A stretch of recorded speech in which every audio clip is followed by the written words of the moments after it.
नमस्कार सर आपण machine कोठु आनिथिले machine home enterprises आनी आपनको प्रॉब्लम कोन हेतिला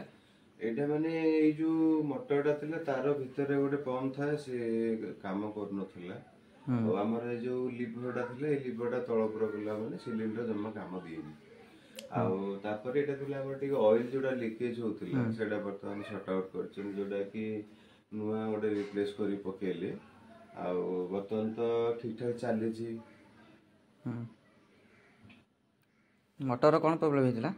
ऑयल टैंकर माने से जो भीतर जो हमर जो पंप रहे मोटर से मोटर मते प्रेशर ने कि न ने सेथि पे लिवरटा काम देन जा पर कि मेसिन टी मन हबा से प्लेट बनाय कर नथला नुआ पंप लागिला हां सेटा नुआ पंप पड़ी से भीतर हां ठीक अछि